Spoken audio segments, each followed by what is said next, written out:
नमस्कार, मैं Girjesh Chauhan web designing के इस वीडियो ट्यूटोरियल में आप सभी का स्वागत करती हूँ। और आज जो टॉपिक हम देखने जा रहे हैं वो है HTML frame set and I frames. तो आइए शुरुआत करते हैं फ्रेम सेट से। फ्रेम सेट कुछ ऐसा होता है जिसके द्वारा हम अपनी विंडो को, उदाहरण के लिए यदि मैं यहाँ पे खोलती हूँ कोई ब्राउजर लाइक क्रोम, तो क्रोम में मैं अपनी विंडो को अब डिवाइड कर पाऊंगी। लाइक 30% मुझे लेफ्ट साइड का कॉलम चाहिए और राइट साइड का कॉलम जो है वो चाहिए 70%। तो इन दोनों में डिवीजन कर सकती हूँ और उसके बाद इस पर्टिकुलर फ्रेम का कोई दूसरा सोर्स होगा और दूसरी फ्रेम का कोई दूसरा वेब पेज एक सोर्स हो सकता है, जिसके लिए मैं बना रही हूँ नोट पैड से अपना काम शुरू कर रही हूँ। तो स्टार्ट कर रही हूँ नोट पैड एंड वहां पे HTML यहाँ डाल रही हूँ बॉडी में बना रही हूँ फ्रेम सेट।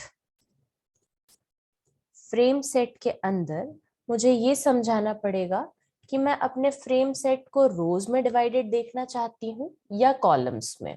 आप रोज और कॉलम्स का मिक्सचर भी ले सकते हैं। उदाहरण के लिए आप यहाँ पे लाइक 2 कॉलम्स में यदि बांटना चाहते थे एंड मैं चाहती हूँ कि एक लेफ्ट हैंड साइड जो है मैं ले लेती 35% and then right hand side लेती 65%। जरूरी नहीं कि सिर्फ 2 डिविजन्स हो, माइट बी पॉसिबल कि आप 33, 33, 34% के 3 डिविजन्स ले लें। तो फ्रेम सेट को मैंने कॉलम्स में डिवाइड किया 35% एंड 65%। यही यदि आप रोज लिख लेते तो आपका फ्रेम सेट रोज में डिवाइडेड हो जाता। देन अगला काम मैं कर रही हूँ यहाँ पे कि फ्रेम इसके अंदर 2 बनाऊंगी मैं। एक 35% में मैं किस फ्रेम को चाहती हूँ एंड एक 65% में मैं किस फ्रेम को चाहती हूँ।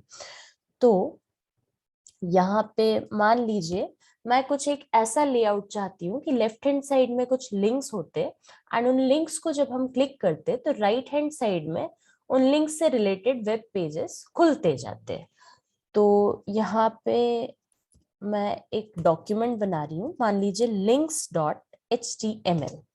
तो फ्रेम का सोर्स लिया मैंने links.html, नाम दे दिया कोई। फ्रेम में नेम बहुत इंपॉर्टेंट होता है, तो नेम रखा है मैंने लेफ्ट।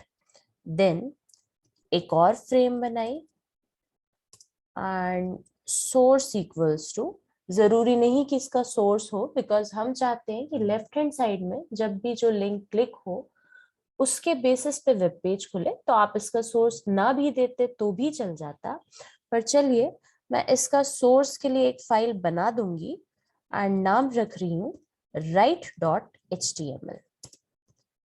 फ्रेम का नेम भी हम सिंपली रख देते हैं राइट। आप कोई भी नाम यहाँ रख सकते थे, ऐसा कुछ नहीं है कि write.html है इसीलिए हमने यहाँ पे नेम राइट रखा है। एक और बात बोल दूं कि यदि हम रोज और कॉलम्स का मिक्सचर चाहते थे तो आप किसी भी फ्रेम की जगह भी फ्रेम सेट ले सकते हैं। जैसे कि 35% में हम एक फ्रेम चाहते थे एंड जो 65% है उसमें अगेन हम 2 फ्रेम्स चाहते थे और वो रोज में डिवाइडेड होती। तो आप यहाँ पे फ्रेम सेट टैग का यूज कर सकते थे एंड उसमें लिखते रोज इक्वल्स टू मान लीजिए 50% कॉमा 50%, और फिर उसमें 2 50% के लिए फ्रेम्स डिवाइड कर सकते थे। फिलहाल मैं कर रही हूँ slash frame set slash body slash HTML। Save किया मैंने, प्रोग्राम का नाम रखा मान लीजिए frame_demo.html। अब मेन काम तो हमारा ये है कि हम links.html और write.html को तैयार करें, बिकॉज फ्रेम में तो आपने बांट दिया, लेकिन उनके सोर्सेस अभी हमारे पास है ही नहीं। तो यदि फिलहाल मैं ब्राउजर पे जाके आउटपुट देखूं फ्रेम डेमो के लिए, तो मुझे कुछ नहीं दिखने वाला। तो मैं आई यहाँ पे एंड मैंने कहा कि नहीं, मुझे links.html और write.html बनाने पड़ेंगे। तो एक और नोटपैड की विंडो मैं ओपन कर रही हूँ एंड यहाँ पे मैंने कंटेंट डाला HTML में बॉडी। एक्चुअली राइट में मुझे कुछ नहीं चाहिए था, सिंपली मान लीजिए मैं एक H2 में लिख देती हूँ कि click on the link to see the detail.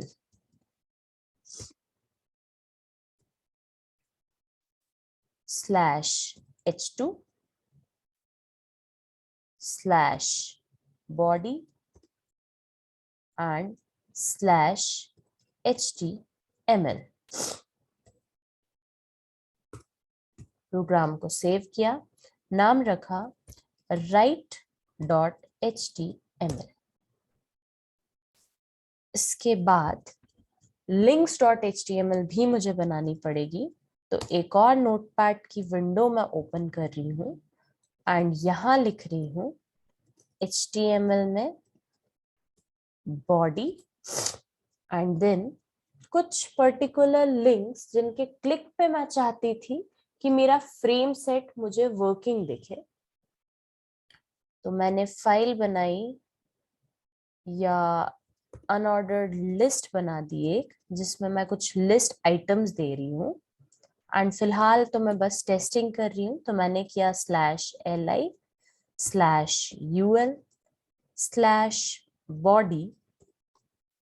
And /html। Program को किया सेव, नाम रखा links.html।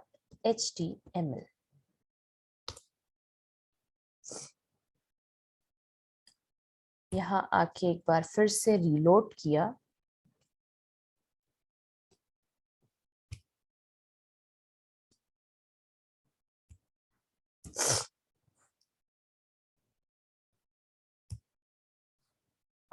मैंने जो HTML और बॉडी टैग डाले थे वो सारे हटा दिए। तो फ्रेम डेमो जो है उसमें सिंपली मेरे पास एक फ्रेम सेट है, 2 कॉलम्स में डिवाइडेड है, एक 35% में और एक 65% में।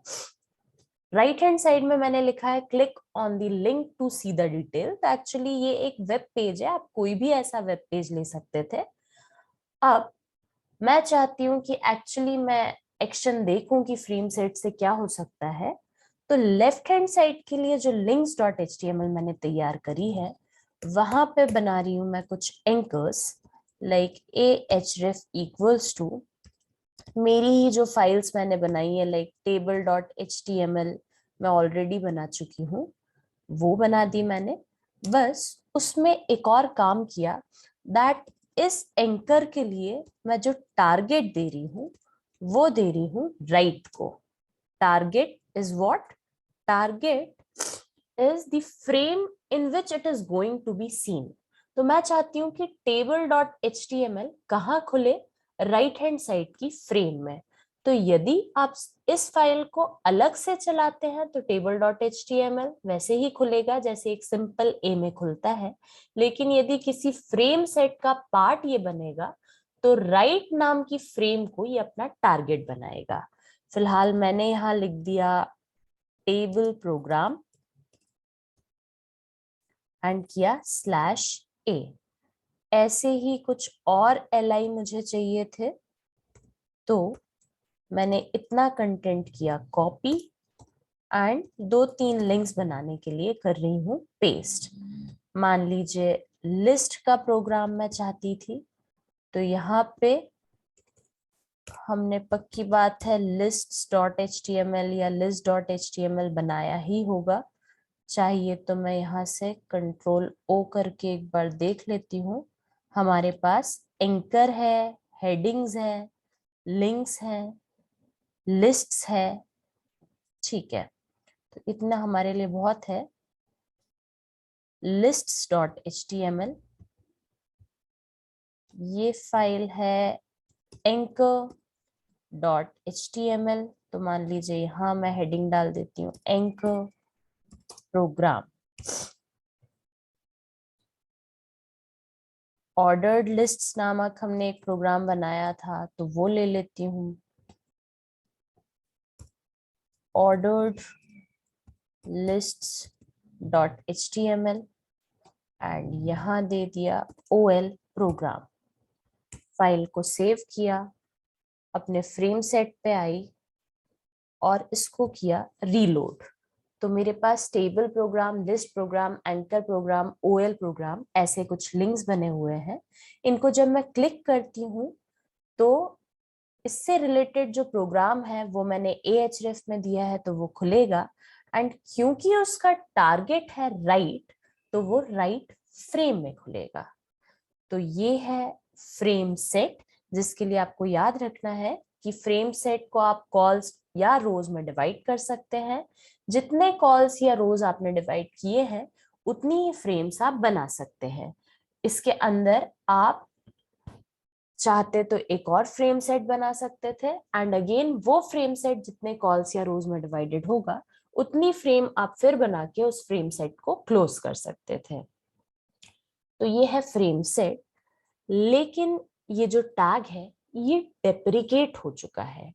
डेप्रिकेट मतलब कि इसको HTML के जो नए वर्जन्स हैं, जैसे कि HTML5 में नहीं इंक्लूड किया गया है। तो इसका एक बहुत बड़ा कारण है। कारण ये है कि यदि हम फ्रेम सेट में उलझे तो हम रोज और कॉलम्स में इसको डिवाइड करेंगे।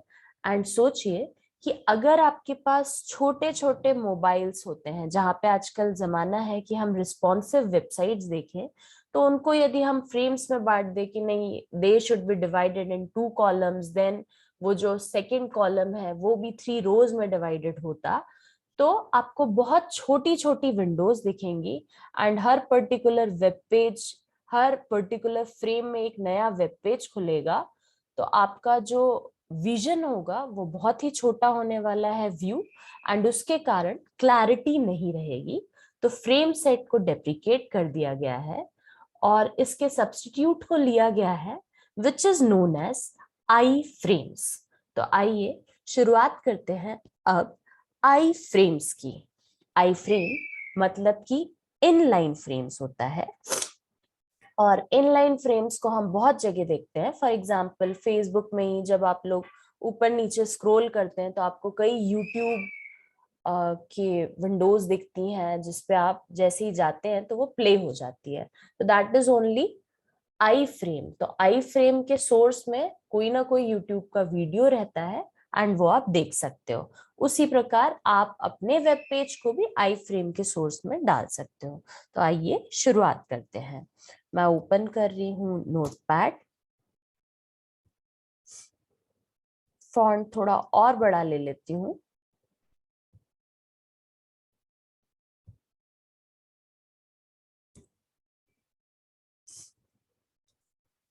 HTML में मैंने डाला बॉडी, एंड बॉडी में आई फ्रेम का सोर्स, जिस प्रकार मैं फ्रेम का सोर्स डाल रही थी पर्टिकुलर कोई पेज, बिल्कुल वैसे ही मैं यहाँ पर डाल सकती हूँ, लाइक links.html।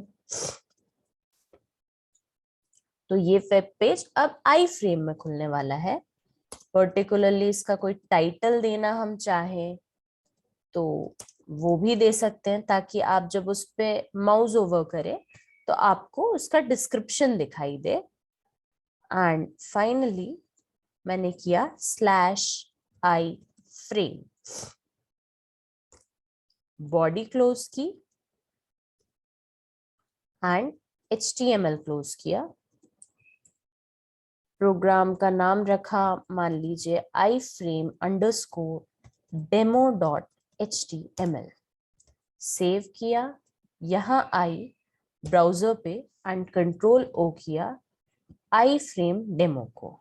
तो यहाँ देखें हमारे पास एक आई फ्रेम आ चुकी है। आई फ्रेम मतलब कि आपका कुछ और भी होता कंटेंट, जैसे कि एक H1 होती जहां लिखा होता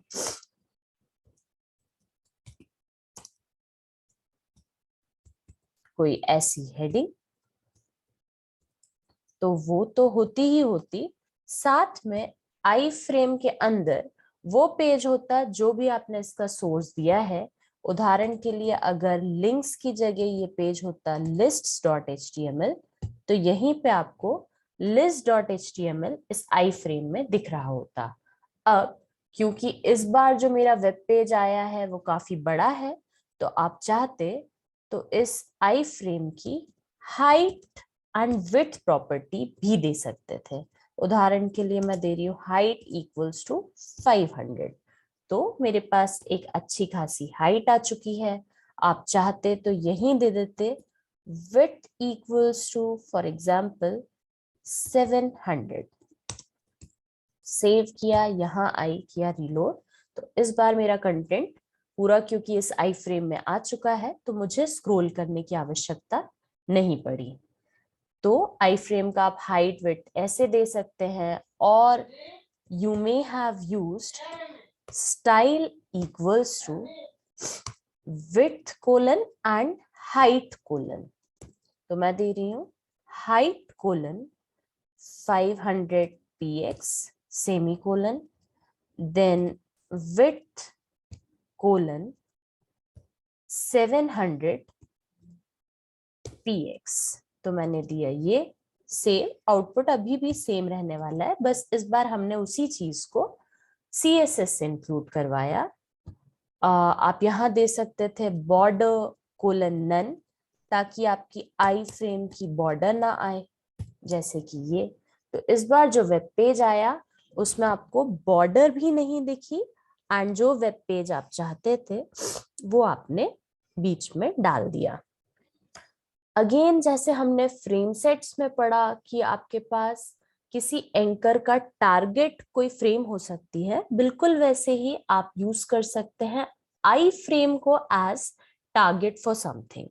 फॉर एग्जाम्पल, इस आई फ्रेम के बाद एक एंकर होता ahref इक्वल्स टू, एंड उस एंकर में जो भी चीज आप लिखना चाहते थे, लाइक मैं मेरे कॉलेज की वेबसाइट जो है उसको दिखाना चाहती हूँ यहाँ पे क्लिक पे। तो कॉलेज की वेबसाइट का लिंक पहले मैं कॉपी कर लूँ। ये है लिंक, मैंने किया कॉपी, एंड देन ahref में मैं चाहती हूँ कि कॉलेज की वेबसाइट खुल जाती, बट यहाँ पे याद रखना पड़ेगा कि आपको टारगेट जरूर देना है, बिकॉज अगर आपने टारगेट नहीं दिया तो पूरे वेब पेज में ये वेबसाइट खुल जाएगी, लेकिन हम चाहते हैं कि किसी आई फ्रेम को ये टारगेट करती। तो टारगेट इक्वल्स टू, मान लीजिए मैं ऊपर वाली फ्रेम का नाम रख दूंगी फर्स्ट आई फ्रेम। तो मैंने टारगेट बनाया फर्स्ट आई फ्रेम को, एंड यहाँ पे लिख दिया मेरे कॉलेज का नाम /a। एंड अब इस आई फ्रेम में आपको बिल्कुल नहीं भूलना है कि आपको इसका एक और एट्रीब्यूट देना है, नेम। तो मैंने दिया नाम, एंड अब यदि मैं प्रोग्राम को सेव करती हूँ, यहाँ आई फ्रेम डेमो को रीलोड करती हूँ, तो मेरे पास SSCW एक लिंक है। लिंक इसलिए बना क्योंकि मैंने ए टैग में SSCW कंटेंट दिया है, एंड जब मैं इसको क्लिक करती हूँ तो आई फ्रेम में जो भी चीज थी पहले जो सोर्स था उसके बजाय मेरे कॉलेज की वेबसाइट दिखाई दे रही है। तो this was all about frame set and I frames. याद रखिएगा फ्रेम सेट टैग अब डेप्रिकेट हो चुका है। अच्छा, हमें बहुत लगता है कि हम एक वेब पेज को डिफरेंट फ्रेम्स में डिवाइड कर लें, लेकिन HTML5 एंड आगे के वर्जन्स में ये बिल्कुल सपोर्टेड नहीं रहेगा। HTML5 में ये ऑलरेडी सपोर्टेड नहीं है। तो फ्रेम सेट के बजाय आप यूज करें आई फ्रेम्स का। आई फ्रेम का सोर्स आप कोई भी वेबसाइट दे सकते थे, लाइक गूगल, याहू, यूट्यूब, लेकिन ये जितनी भी वेबसाइट्स है यहाँ पे आपको कई बार दिखेगा कि ये सपोर्ट नहीं कर रही है। तो उसके लिए एक्चुअली इसलिए नहीं कर रही है बिकॉज हर वेबसाइट में अब एम्बेड करके एक लिंक होता है, एंड जब आप एम्बेड को क्लिक करते हो तो आई फ्रेम का सोर्स वो खुद दे देता है। तो कुछ वेबसाइट्स हैं जो आपके आई फ्रेम में आ जाएंगी, नहीं आती है तो थोड़ा सा अगर आप और गूगल करेंगे तो आपको पता चलेगा कि आप उन्हें कैसे ले सकते हैं। आपके जितने भी वेब पेजेस हैं उनको तो आप आई फ्रेम का सोर्स डायरेक्टली बना ही सकते हैं। तो this was all about frame set and I frames. मिलते हैं किसी अगले लेक्चर में किसी और इंटरेस्टिंग टॉपिक के साथ। Thank you.